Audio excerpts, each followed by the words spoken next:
students. I welcome you all to the third session of the chapter Human Reproduction. In the last session, we have discussed about the female reproductive system, which starts with the main organ, that is ovary, followed by the fallopian tube or the oviduct, then the uterus, vagina and vulva, which is called as the female external genitalia. In the last class, we have already discussed about the structure of ovary and about the fallopian tube, that is the oviduct.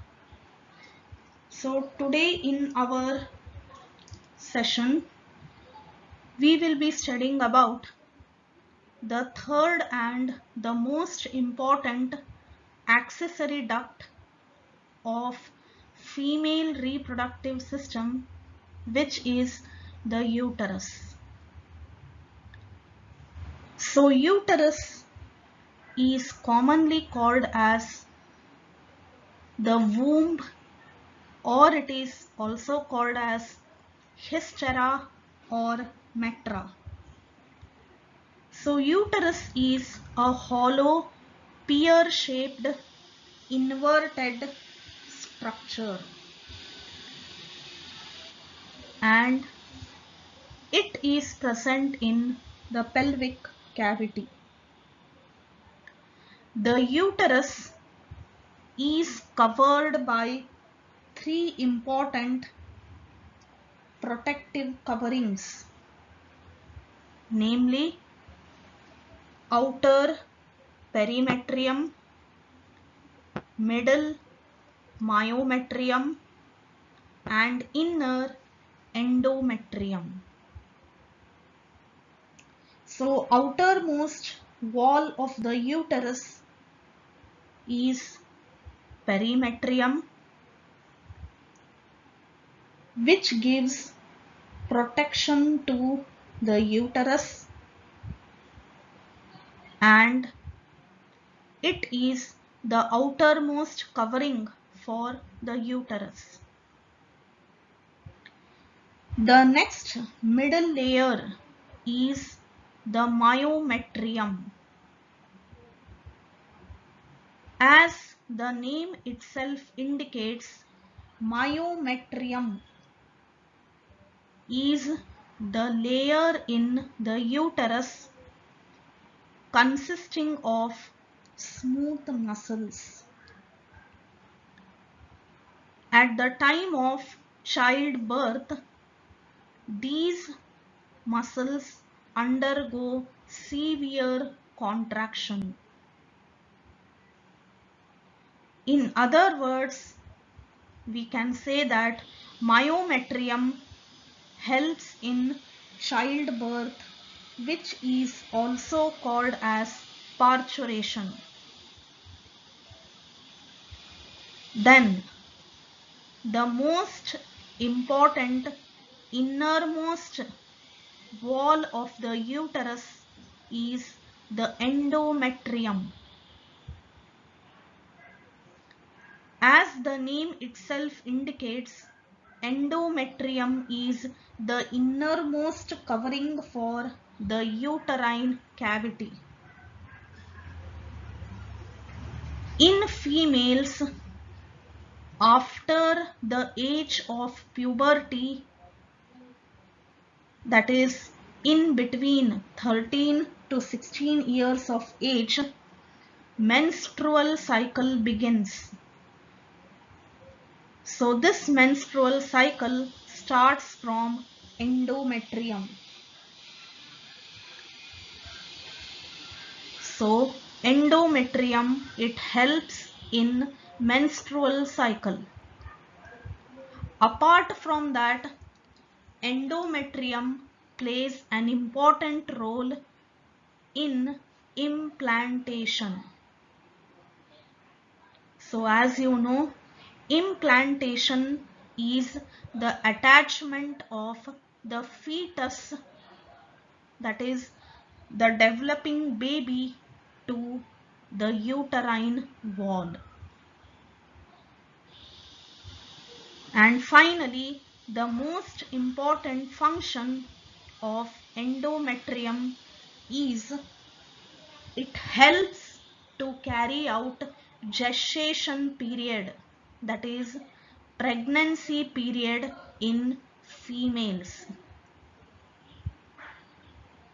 In human females, the pregnancy period is for 9 months, and this period is called as gestation period. So finally, during this pregnancy period, the fetus undergoes development for 9 months and it takes place in the uterus. Now, let us know the functions of uterus. So first important function of uterus is it helps in menstrual cycle in females every month. Second important function is the uterus helps in implantation. And last but not the least important function of uterus is to undergo pregnancy period or gestation period for 9 months. So, my dear friends, please remember uterus is the most important organ in human females because it helps in the development of the fetus. So as a result, uterus is called as the womb of the mother.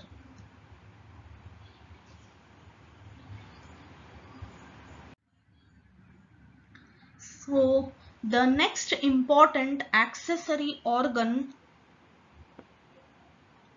is vagina. So before going to vagina, let us know what is cervix. So finally, the uterus is divided into 4 important parts. The upper part of the uterus is called as fundus. Corner part is called as cornua. Middle part of the uterus is called as the corpus, and the last part of the uterus is called as cervix. So cervix is the last part of the uterus. So as you can see in the diagram, the part of the uterus which joins with the cervix is called as internal os, and the part of the cervix that joins with the vagina, it is called as external os. So in the cervix there is a cavity called as cervical canal, and this cervical canal, it joins with the vagina to form birth canal. So vagina is called as the birth canal because it helps in the process of childbirth.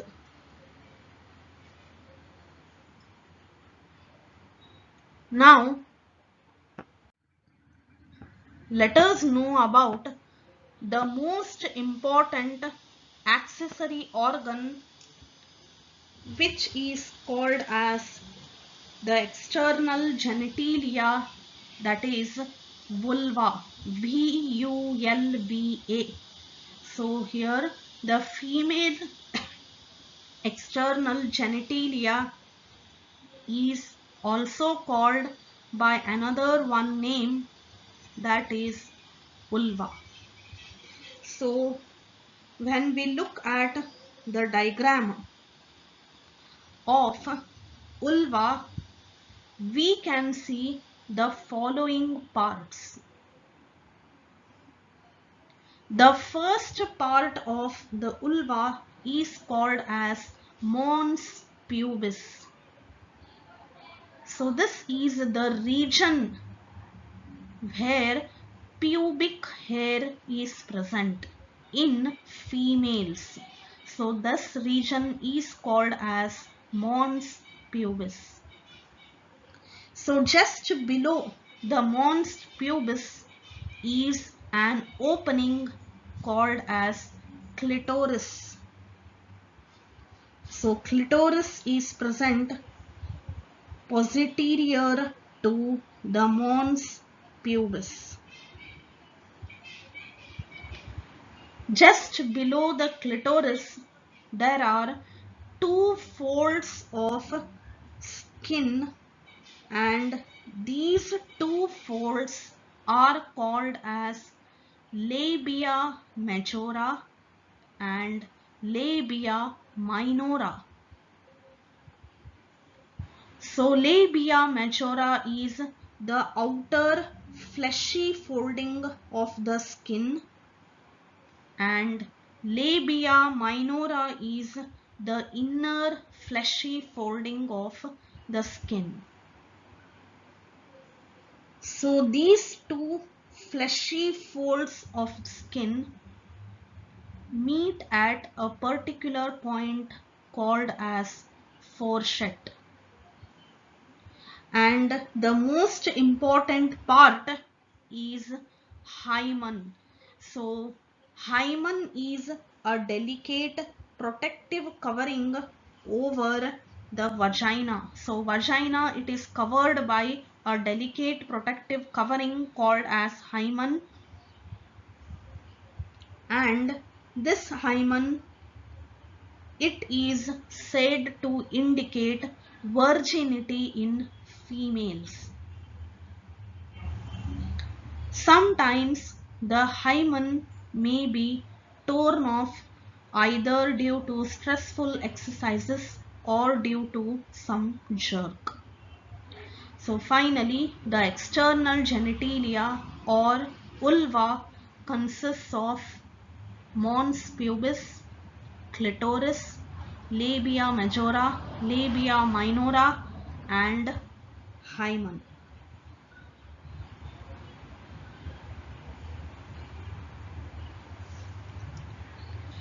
So the most important part in human females, especially during pregnancy, is mammary gland. So mammary glands, the main function of mammary gland is production of milk immediately after childbirth. So let us know about these mammary glands.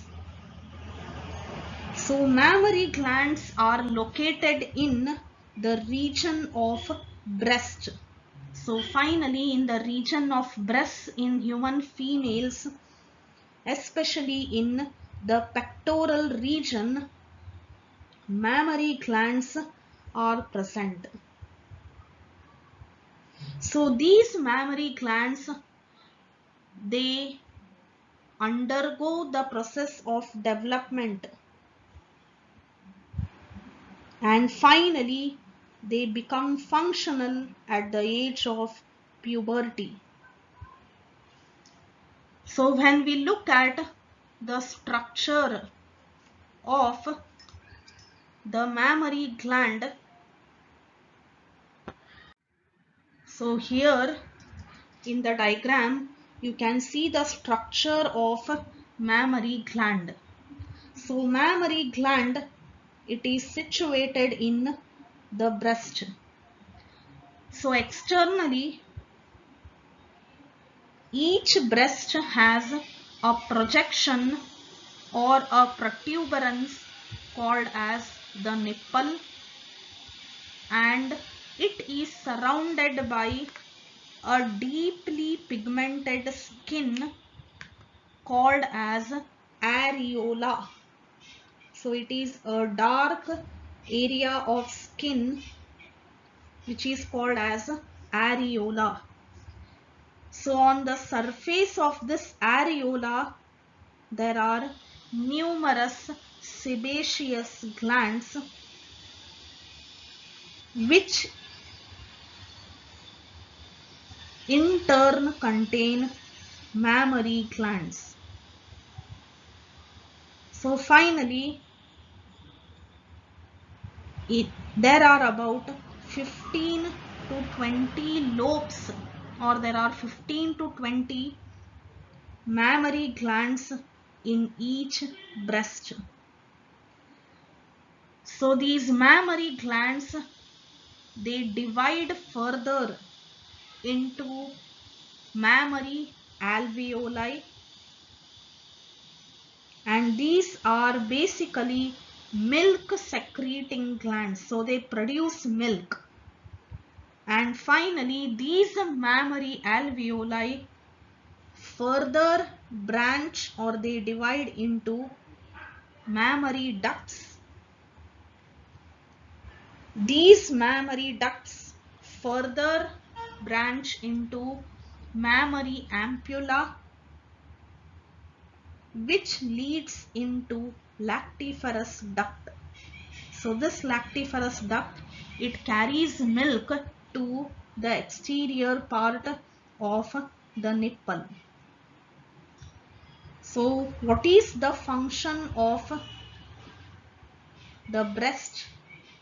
So first and foremost, the most important function of mammary gland or breast is production of milk as well as secretion of milk and ejection of milk, and this is called as lactation. So finally release of milk from the mammary glands, it takes place immediately after childbirth, and this is called as lactation. And production of milk takes place due to the activity of a hormone called as prolactin. So I think you remember prolactin is a hormone produced by the anterior lobe of pituitary gland. So it helps in production of milk in human females. So let us know what is the constitution of human milk. So human milk contains water, a carbohydrate called as lactose, milk protein called as casein, mineral salts in the form of sodium, calcium, potassium, and milk also contains lot of vitamin C.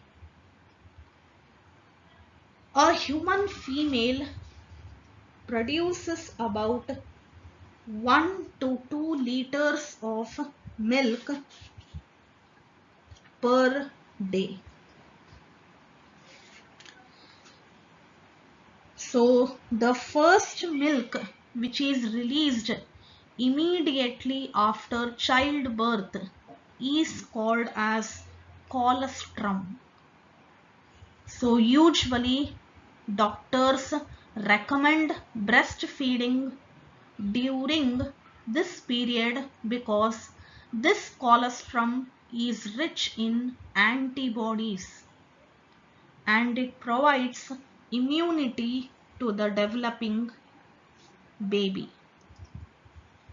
So this is about the study of the mammary gland as well as the breast. So let us summarize once again. So in this topic of female reproductive system, we have studied about the accessory organ, that is the main organ, ovaries.